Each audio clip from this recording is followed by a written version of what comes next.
it's way past time to shift that thinking into realizing that Pinterest is all about you. Hey, my name is Jenna Kutcher, and I am obsessed with all things business, marketing, numbers, and helping you to navigate both the messy and the magical seasons of this thing called life.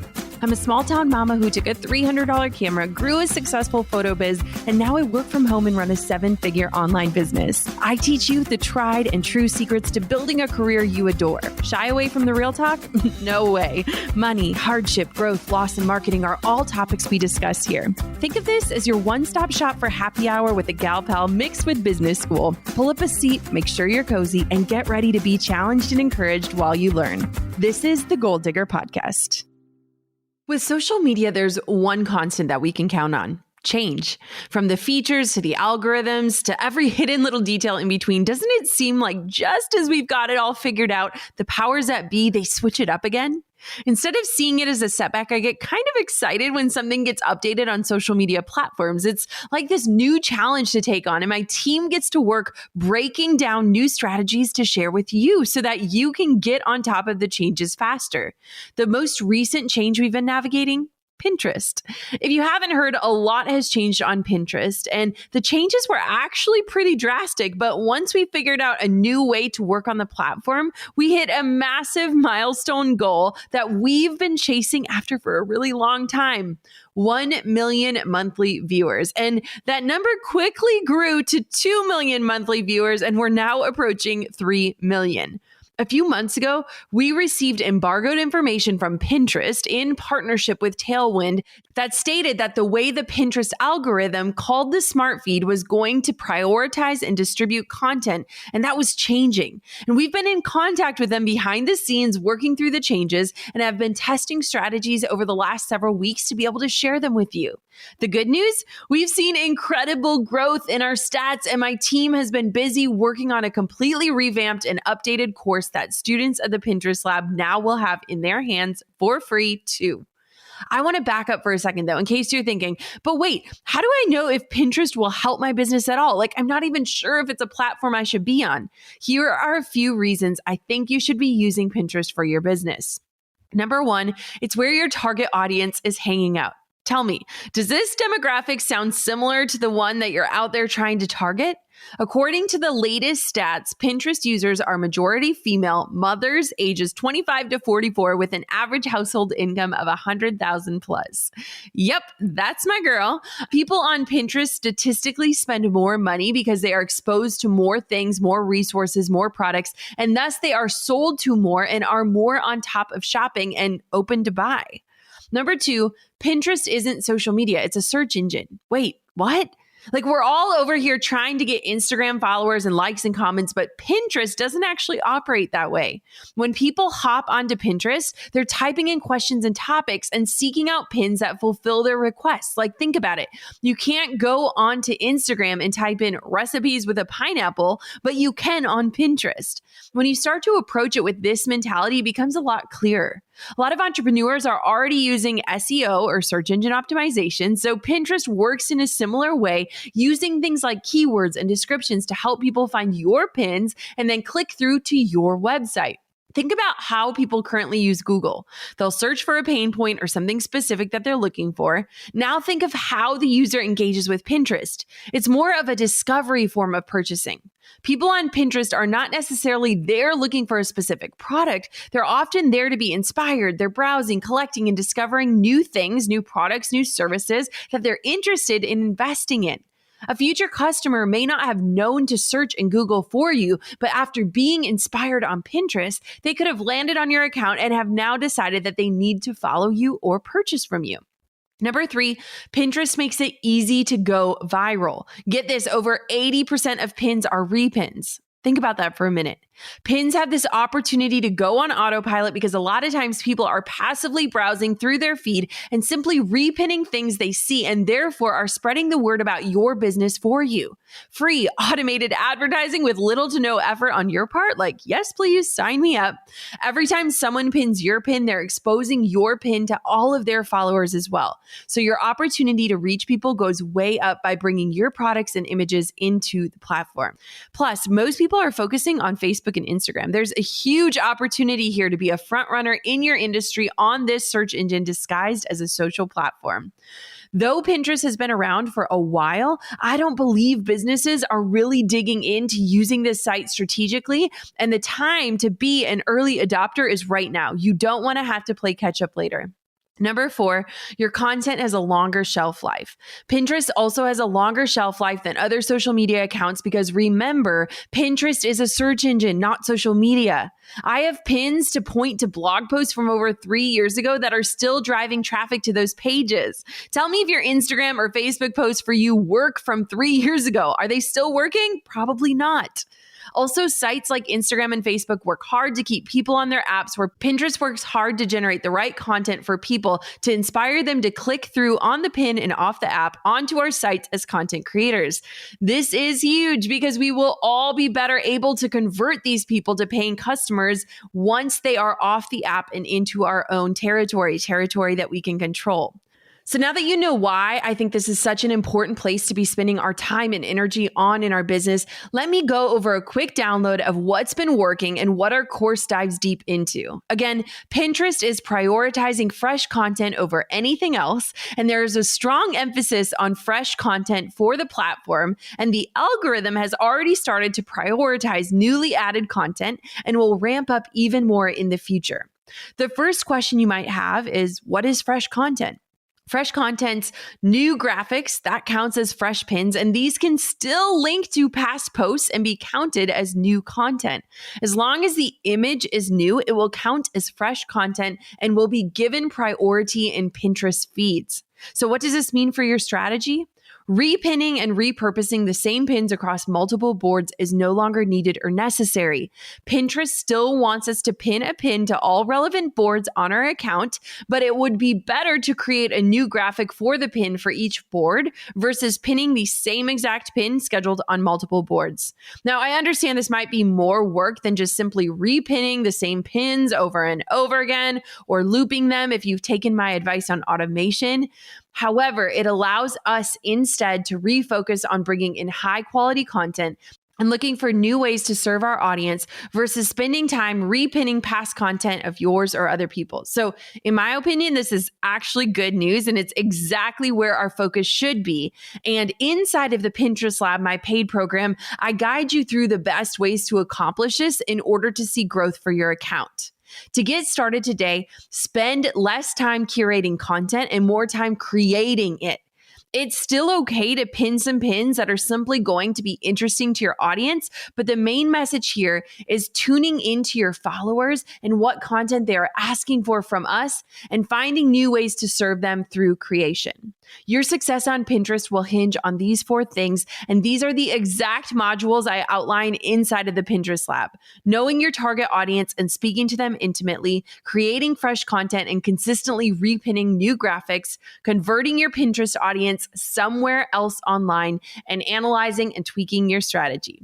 So here's what's inside of the Pinterest Lab and what you'll find in case you'd like to join us and learn how to best use strategies to take advantage of these new changes. Number 1, keeping your target audience in mind always as it relates to any activity in the platform, whether that's the content you bring in, browsing and searching in the smart feed, the words you use in your profile. From this point forward, we're going to move from using Pinterest personally and transition to only using it strategically with our target market in mind. We talk about this in the interview.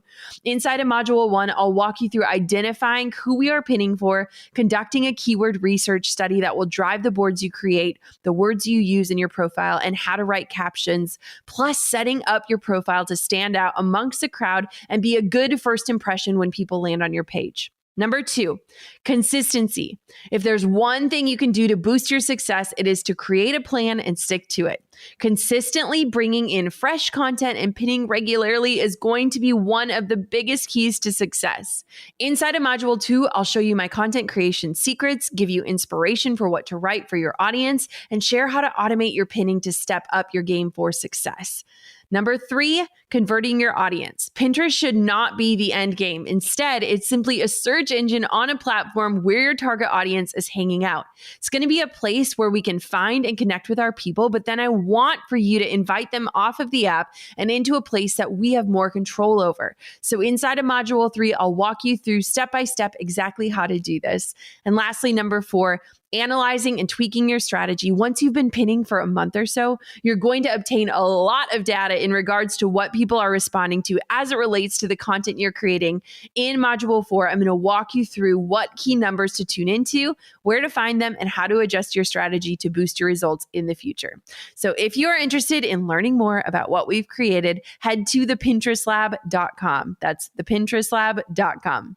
Now on to today's Pinterest focus episode, where I'm pulling in our friend Alisa Meredith, a Pinterest specialist at Tailwind, who is so ready to dig into the details and get your Pinterest strategy set for the new features. Are you ready? Here we go. Thanks to Shipstation for supporting Goal Digger. No matter where you're selling, Amazon, Etsy, your own website, Shipstation brings all of your orders into one simple interface, making them really easy to manage from any device, even your phone. Use my offer code GoalDigger to get a 60-day free trial. Our favorite Instagram and Pinterest tool on Team Jenna Kutcher is Tailwind. You can schedule pins, curate your feed, link your Instagram posts, track insights and analytics, and more with a Pinterest and Instagram partner. Get $30 off your Tailwind subscription at tailwindapp.com/Jenna.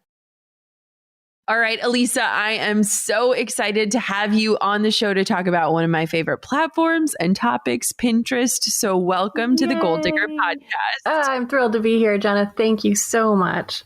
Okay, so before we dive on into the nitty gritty, all the details, clear up all the confusion of what's happening on the platform, tell me a little bit about who you are and what you do and who you serve through the work that you complete. Sure. Boy, that was a lot of questions in one. So I am a Pinterest product specialist at Tailwind, where we have an awesome platform that helps people to plan and schedule and analyze their marketing on Pinterest and Instagram. So I'm thrilled to work on the Pinterest side of that to help make our product better, more useful, simpler, easier, more wonderful for our members. I've been in Pinterest marketing since it came out. It's just exciting, interesting.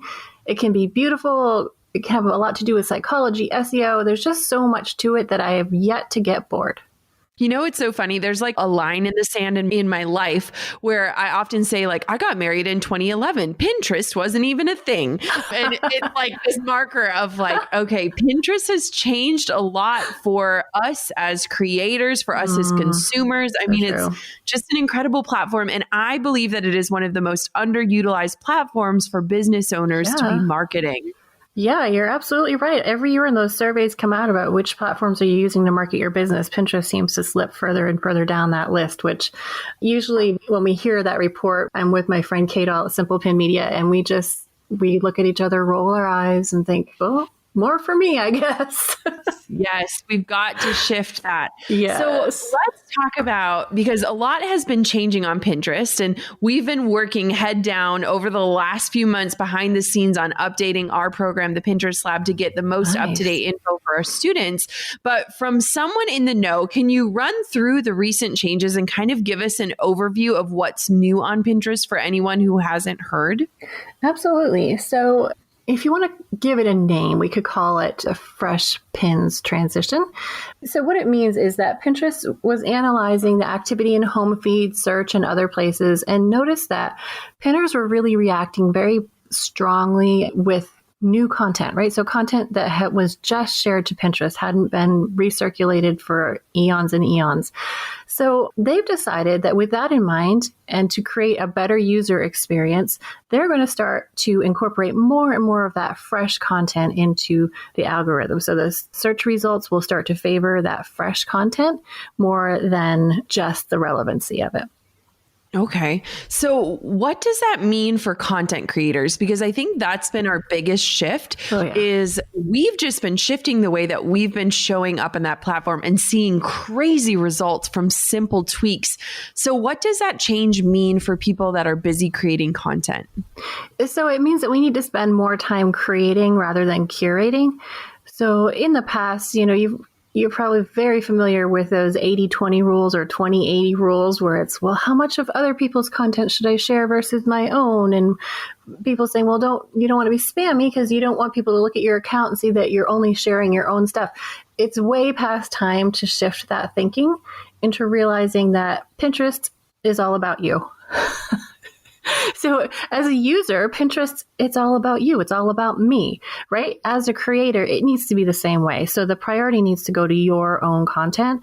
So as you're creating new blog posts, even if you only blog once a month or your products don't update that often, you can absolutely go back and make new and fresh images for your older content. And that should start to get some traction way sooner than it ever used to. I smile when you say that because I remember a day when I looked at Pinterest and I only thought that you could pin one pin per piece of content. Like I didn't realize that, when you scroll a blog and you have the little button that says pin me, I thought that was it. It's a one and done. And so right. For anyone that has that thinking that I had years ago, the beautiful news is that you can continually bring in fresh pins, fresh graphics, new headlines. You can try all different kinds of visual things for one piece of content, which is super exciting. Yes, absolutely you can, it's so much easier to make a new image than it is to write a new blog post, at least for me. Yes, same. Yeah. Okay, so Tailwind has been a really integral part of our workflow because it makes it so easy to schedule pins and to put our strategy on autopilot, specifically when it comes to looping our best pins with the smart loop. Yeah. So essentially that was just talking about we would automate, we'd sit down, we'd schedule, it would just pin our best stuff and it would pull that same pin to multiple boards with a little click of the button. So how is Tailwind pivoting the platform considering Pinterest's announcement that fresh content takes precedence in the feed? Yeah, so I think one thing that's important to talk about is that, yes, fresh content, that is a bigger factor than it used to be, the freshness of it. However, that doesn't mean that your older content won't still appear. Right. So that's one of the things that we've gotten used to and really love about Pinterest is that a really good piece of content, a really great pin can last forever on Pinterest. That's not going away, but you're going to start to see that mix shift a little bit in your search results and feed. So again, you can still reshare content, and where that might be most appropriate is seasonally. So like with Smart Loop, say you have a piece of content that always does really well in the early spring. Absolutely. Set it up to go out next spring as well. But if you have some time and you're in the mood for creating a bunch of pins, sit down and look at your content that typically does well on Pinterest and think about how many ways can I repackage this for seasonality, right? So even if it's the same topic, even if it's a blog post about pillowcases, how can you showcase them in a different way that would appeal to a particular season? So whether it's the colors you use or the setup of the image that you're taking, you can pull in subtle seasonal signals that will do better at certain times of the year, drop them into Smart Loop, and they'll be ready to go when they'll be most effective. Ooh, that's a great tip and a really easy shift, which is awesome. Yeah. So since we kind of brought up the 80-20 rule, so we've talked about that for a long time where you're pinning a lot of your own stuff, but you're also mixing in other people's content so that it's providing resources for your followers and the people who are seeing your content. Has that shifted then in light of these changes? Like, are tribes still important? Like, let's kind of walk through what Pinterest marketing was before the shift and then how it's changed in terms of some of the things that people have probably learned over the last few years. Yeah, so there used to be a much bigger focus on that curation. So that idea that if I share someone else's content that's really good, I'll bring in followers for my own content. That could still be applicable, right? And people are probably always going to share other people's pins because they want to support their friends, or because it's something that they want to save for themselves, or they just think their audience will like it. And there is nothing wrong with that at all. So that's just normal behavior as a Pinterest user. So as a Pinterest marketer, we can still use that kind of behavior to supplement our creation. When it comes to tribes, what people tend to talk about with tribes is that you get other people to share your content. And that is still a thing, right? So one of the big questions we got after that interview with Pinterest on Facebook was, okay, if fresh content is best, am I going to get in trouble or somehow be penalized if other people are sharing my content?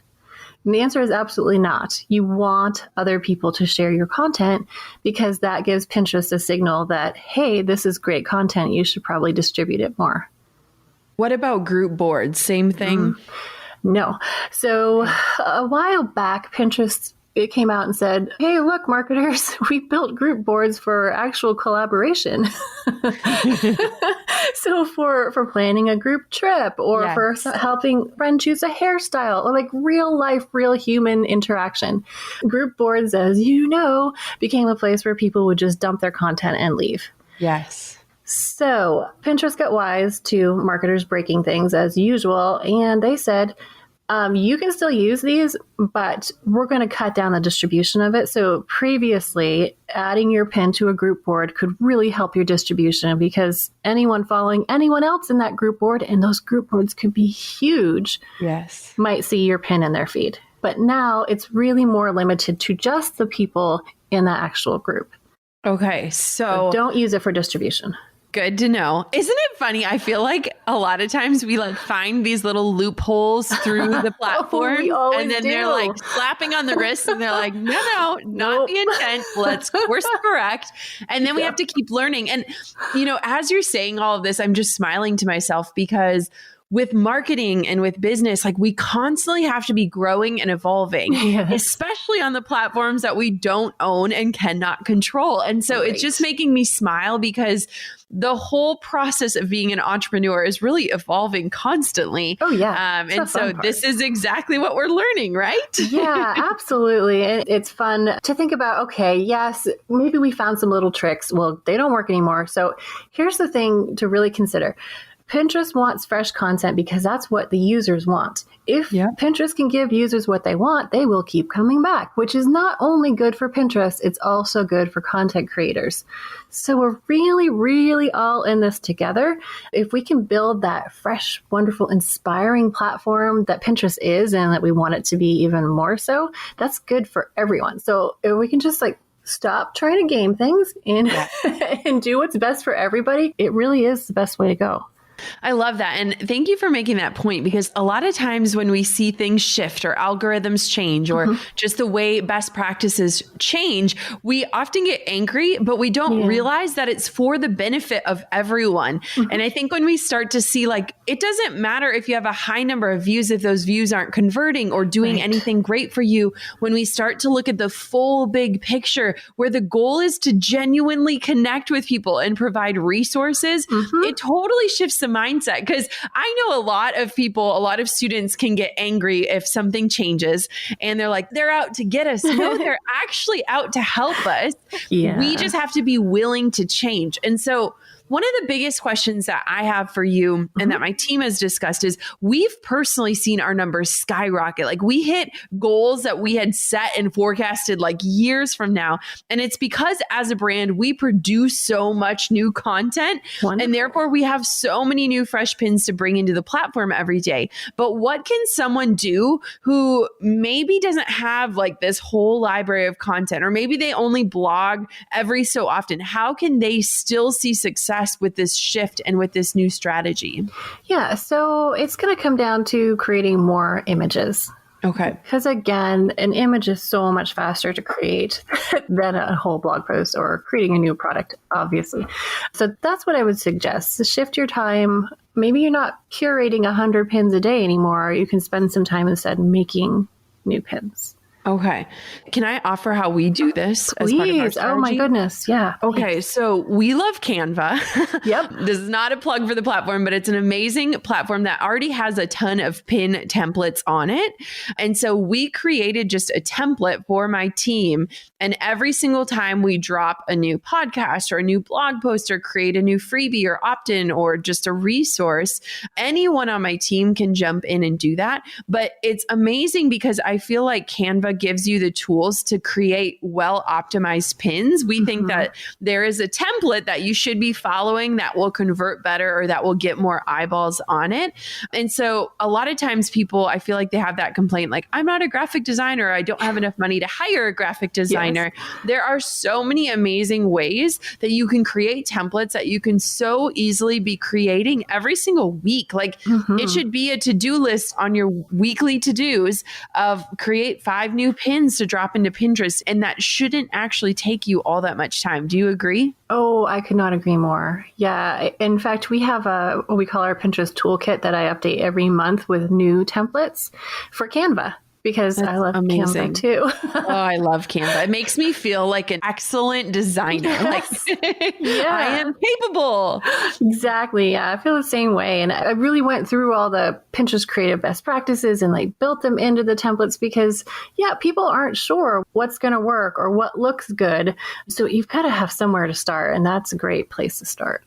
Can you kind of walk us through like what you think the anatomy of a good pin is? Like what kind of things are catching people's eyes? What kind of things are people seeking out on the platform? Yeah. So if you think about the way you use Pinterest or the way I use it, we're really trying to discover and learn something new. Yeah. And we're also trying to get that feeling like I can do it. So you can have some pins on there that are just eye candy, beautiful perfection. And those are great too. But even better sometimes is to make it feel more approachable. Okay. So what have you found in terms of like headlines, titles, like anything like that? Yeah. So positivity and also that encouragement. So an example that's really easy to see would be something like, on Facebook, maybe you could do, or even on your blog, it could be like 7 reasons why you didn't reach your New Year's resolution. That might do great. Like it might do all right in your email list and everything. But on Pinterest, that's not what people want. It's their happy place. They want to see something more like the 7 ways to make sure you crush that New Year's resolution. So that's a good tip. Yeah. So you can take that same piece of content and create a pin that takes that positive slant and just make sure you have like a subheading on your actual blog post so they feel like they got to the right place when they click there. I love that. Yeah, but just really think about, I'm in my happy place. I'm away from all the crazy news. What do I want to see if I'm looking for X topic? Well, I think it's beautiful too, because one of the things that we've found is that every month we'll look at our top blog posts or our top hits, and then we'll figure out like, okay, are there different titles we could try? Is there a different image we can use? Are there different colors that are standing out? And a lot of times we do so much research by just seeing what's populating on my own feed. And I think what's so interesting for me specifically is I challenge myself to just get on Pinterest and just pin the things that I just naturally like without any motive, because it really helps connect me to the right people. So we'll laugh because I'll go on and like pin outfits or like interiors or design things that I love. And it helps my team to almost see this well-rounded version of who the brand actually is. The brand is not just the business. The brand is a human. So do you recommend like just doing that? Like just kind of jumping on as market research? Oh, yeah. Yeah. I think it's really, really easy for us as marketers to lose touch with what works and why. So yeah, absolutely. It's a great idea to think about, well, what attracted me to that pin? Yeah. What was it? Was it the design? Was it the topic? Was it the header, the text on image? What was it? We're digging deep into Pinterest today with Tailwind's own. And if you're like, okay, I'm ready, it's time for me to do this Pinterest thing and get traffic on my blog or my website or whatever it is, they've given me a special offer to share just with you. Start your free Tailwind trial at tailwindapp.com/Jenna. And when you do, you'll also get access to $30 off your subscription. Once we start putting these Pinterest steps into action and you start to see those page views creep up and up, I know you're going to be hooked on Tailwind and Pinterest. So start your free free trial and save $30 on your subscription. Tailwind is the Pinterest tool that's always been a staple in our content strategy, scheduling, automating, reviewing insights. Tailwind helps us understand what's working for our brand across every post, every pin, and every moment. And as an official Pinterest partner, I know our content is in the best, most capable hands. And here's the thing, I haven't even touched on what Tailwind can do for your Instagram strategy. This tool is the real deal if you're in the content creation world. Start your free trial at tailwindapp.com/Jenna, plus get a $30 credit towards your subscription. Get $30 off only through my link at tailwindapp.com/Jenna. As we all adapt to this changing world, you better believe we'll be buying more stuff online now than ever before. If you're an e-commerce seller, are you ready to meet the demands of this new delivery culture? Be ready with Shipstation. It's the fastest, easiest, and most affordable way to manage and ship your orders. Just a few clicks and you'll be managing your orders, printing out labels, and getting your product to happy customers. If you've been a brick and mortar store, but now you need to pivot and sell online and ship your products to customers, get set up with Shipstation now. They work with all the major carriers, including USPS, FedEx, UPS, even Amazon Fulfillment. Plus, they offer big discounts on shipping costs, and the easy to navigate interface will help you organize your new flow of business, getting those orders out quickly into the right people. Right now, Gold Digger listeners can try Shipstation for free for 60 days when you use the offer code GOLDDIGGER. Make sure your business is ready to meet the demands of delivery culture. Get started at shipstation.com today. Click on the microphone at the top of the homepage and type in Gold Digger. That's shipstation.com, then enter the offer code GOLDDIGGER. Shipstation.com, make ship happen. Okay, so let's talk about Tailwind a little bit. So walk me through all the things that the platform can do, because I feel like there are new things happening every day where my team is like, oh, Tailwind can do that now. Let's switch over to that. Walk me through some of the things that your platform can do. Yeah. So I think the thing that most people use it for is scheduling, which is wonderful, right? Because if you and your team are going in and creating 5 images for the week, you don't want to have to go and every day share a new one and remember which one you shared and remember which board you shared it to, because it is still perfectly fine to save the same image to several relevant boards. In fact, it's a good thing to do because it gives Pinterest more context about what this content is. So using Tailwind Scheduler with the interval scheduling, which will spread those saves out, is a huge time saver. Especially if you're batching creation, you might as well batch your scheduling as well. Well, we definitely do that. Yeah, I mean, and we spend about an hour a week just scheduling and curating and going through, making new designs. And it's amazing because it's one of those platforms that doesn't hinder you for scheduling, which is beautiful. I feel like there's just so many different platforms where you're like, I don't know if I'm getting penalized for scheduling this thing out, but it's helping my brain. And maybe that's just us thinking that they're out to get us. But the planning is one of our favorite features, which we love. What else can you guys do? I feel like you've been introducing new things. Yeah, so we have Smart Loop, which we talked about a little bit, which can help you to get your content out at the right time of year. Especially Pinterest is so seasonal. It's kind of amazing. So you can just put it in for the times that you want it to go out, and it will do that every year until you tell it not to. So again, in this age of fresh content, that's still a useful thing to do. You're probably going to get your best bump from the very first time you share out a pin, but there's still value in resharing on a periodic basis. So do that. And then you talked about tribes a little bit. So a tribe is a place inside of Tailwind where people who have a common interest or a common topic that they write about or a common item that they sell or a service that they're in, and then they can share each other's content from Tailwind to Pinterest. What I really like about those is that in certain tribes where like I know everybody, or maybe I even added everybody manually, invited people I wanted, I know that's going to be really great content that my audience is going to like. So I'll share that out. But the thing that really surprised me about tribes is how many new bloggers I discovered. So when people request to join your tribe, you're like, how did I not know that this person was out there? And then next time you need like a content collaboration or somebody to come on your show or a guest blogger or a quote for a blog, you have this whole group of people whose content you already know is really good. Ooh, that's so good. I love it. It's like market research, like in real time, which is awesome. That really surprised me. I mean, I was around when we developed Tribes, and even so, I was like, oh, I wasn't expecting this benefit, but it's quite cool. Yeah. And then there's another thing that's new, and it is called the Top Pins Report.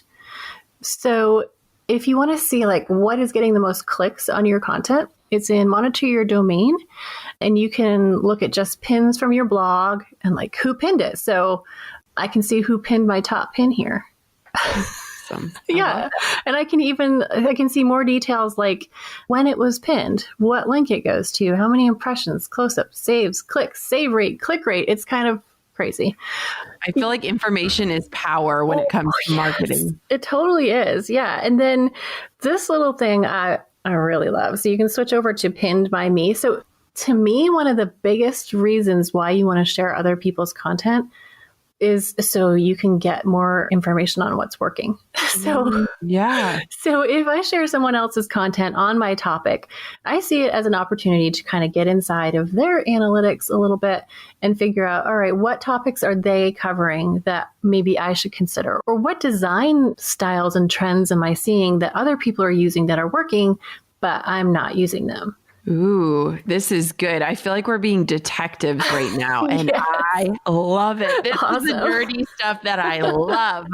Oh, yeah. So you can kind of see, so if you're pitting other people's content, you can see like how it's performing within your audience. Yes. Ooh, this is good. Okay, one of the things that we focus on as a team is just working smarter, not harder. Mm-hmm. And what I found so much is that we spend so much time daily creating content for social media that basically has a shelf life of 24 hours if we're lucky. Yeah. And so what we've been doing is kind of blending the Pinterest and Instagram schedulers.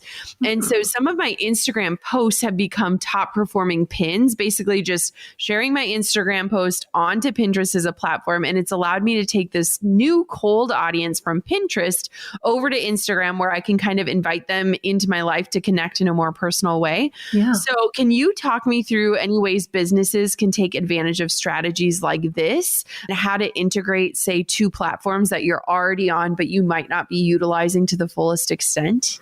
Yeah. So there's such different platforms that there's a lot of opportunity for this. So obviously Instagram is all about you. So people go to Jenna's Instagram to learn about her and her family and her business and what matters to her.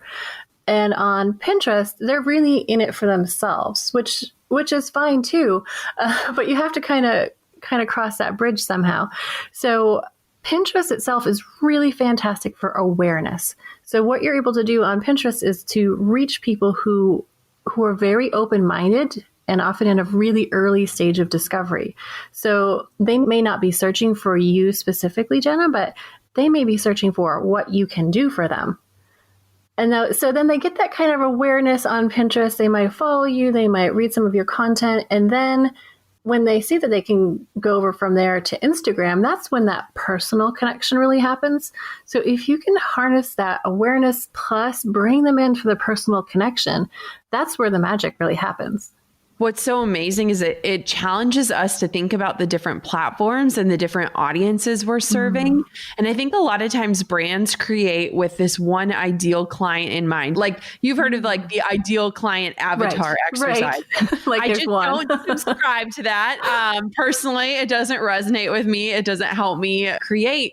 But I think it's really beautiful for business owners to kind of take an assessment, take inventory of how your different content is performing on the different platforms and really hone in on just the different messaging required to meet people where they're at. And I think you made a really great point that Pinterest is a place of discovery. A lot of times when I get stuck and I'm like, I don't know what to create, I'll go on Pinterest and I'll start typing in how to, and then the topic that I'm thinking about, and just doing that research of like, what are people looking for? And how can I make sure I'm the person that they find and that solves that problem for them? Do you have any tips on what sort of content performs really well that businesses can be creating to help just connect and serve their audience? Because I think service is a really huge focus right now, especially with the transient and the kind of crazy times that we're in. Oh, yes. So as you can imagine right now, what's hot on Pinterest is going to be homeschooling, Yes. work at home, start a side hustle. All of that is so reflective of what is happening in the world that if you have any connection to any of those things, how can you serve that need right now? Yeah. And another thing too is we've played a little bit with video on Pinterest, and the one that really has worked well for us actually walks people through how to do something. And we made it kind of a play on a video, like a recipe pin, where it was like, here's the recipe for a perfect Pinterest pin, and like a dash of this and a smidge of that. And that seems to work really well to get clicks because it walks people through something, gives them valuable information, but then requires them really to click through to get the full story. Yeah. Ooh, I love that. I can come up with some recipes. Oh, yes. I want to see them when you do. Oh, I love that. Okay. So something that popped into my mind is, let's say someone hasn't been using Pinterest as a part of their marketing strategy at all. Mm-hmm. And maybe they're catching up on Netflix and they're watching Marie Kondo and her cleaning methods.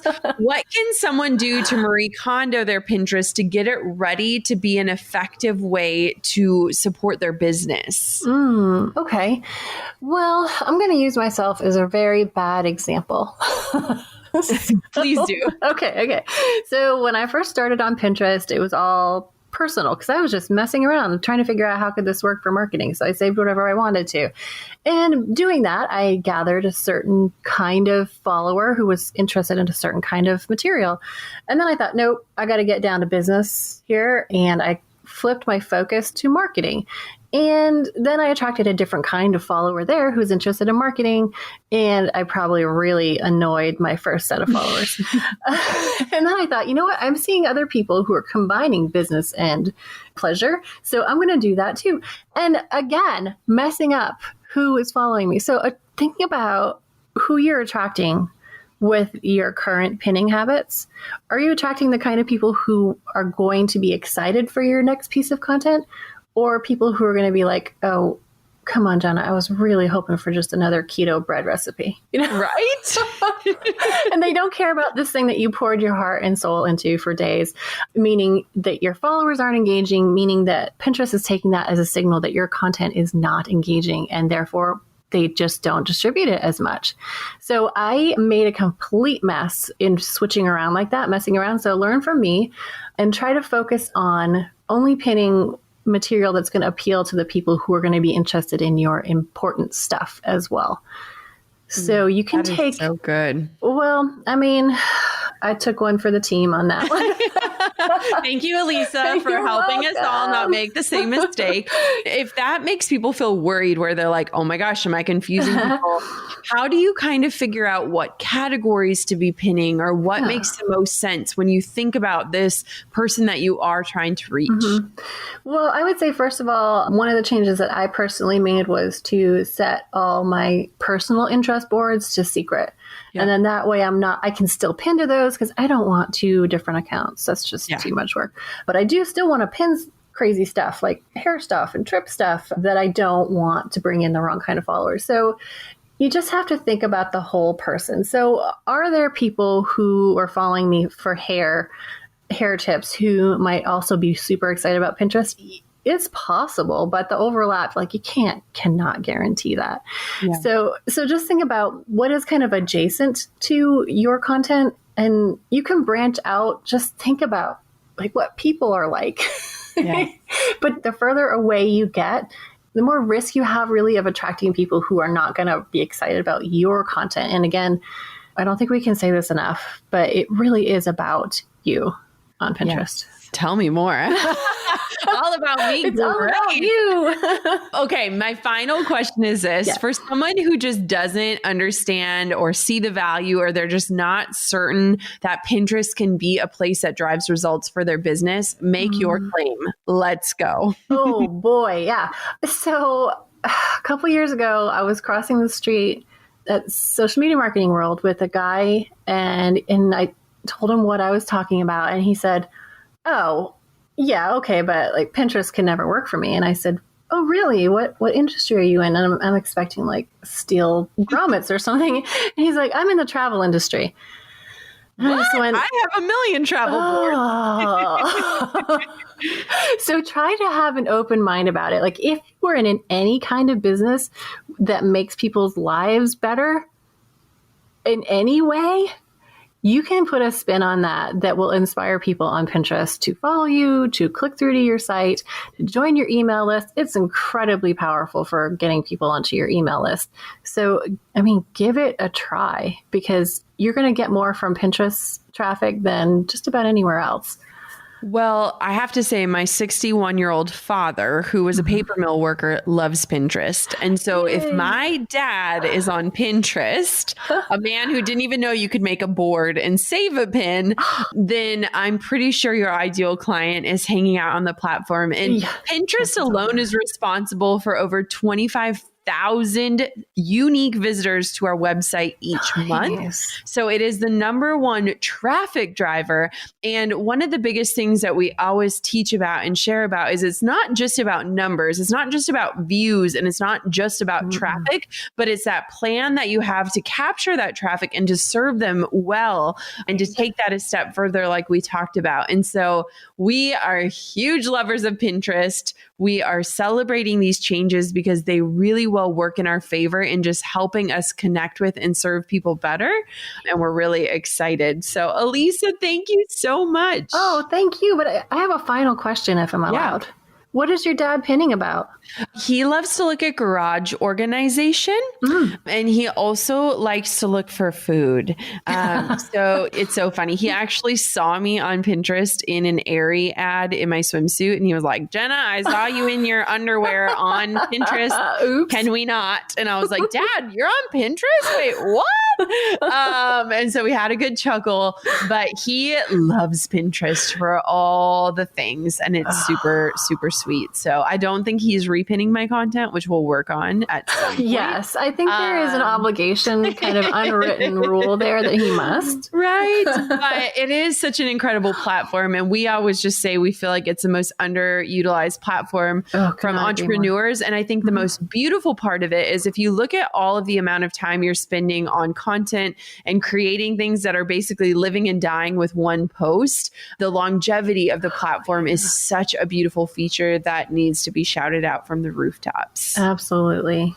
Okay, so where can everyone connect with you, learn more about Tailwind, all the things? Tell us all the places. All right. So you can find it over at blog.tailwindapp.com, or you can find me on Twitter, Alisa M. Meredith, and I'll be happy to talk Pinterest anytime. Oh, thank you so much for coming on and just helping us navigate the changes. Change is good, my friends. Evolution is beautiful. We are all in this together and we have just seen beautiful results that we cannot wait for our students to also see. Woo, that was a training. I mean, we got down to the heart and the nitty gritty of the changes in Pinterest and how to navigate them if you're using it for your business. And if you're not, hopefully we convinced you to dive on into the platform. It's an incredible place to be and an incredible place to be connecting with your future clients and converting them over to the places that you can control. We are huge Pinterest fanatics here on Team JK. And as a reminder, we recently updated our program, the Pinterest Lab, to reflect all of the changes. So if you want a quick and tangible strategic way to approach Pinterest, head to thepinterestlab.com to get all of the details and to sign up. I'd love to see you inside of my program. Until next time, goal diggers, keep on digging your biggest goals and make sure you get out and apply the information you learned today. I'm over here giving you a virtual high five because you just finished another episode of the Goal Digger podcast. Did that go by way too fast for anyone else? If you want more, head over to goaldiggerpodcast.com for show notes and all the discount codes from today's sponsors. And if you're looking for a new crew of movers and shakers like you to bounce ideas and ask questions, be sure to join my exclusive community for Goal Diggers on Facebook. The link's waiting for you at goaldiggerpodcast.com.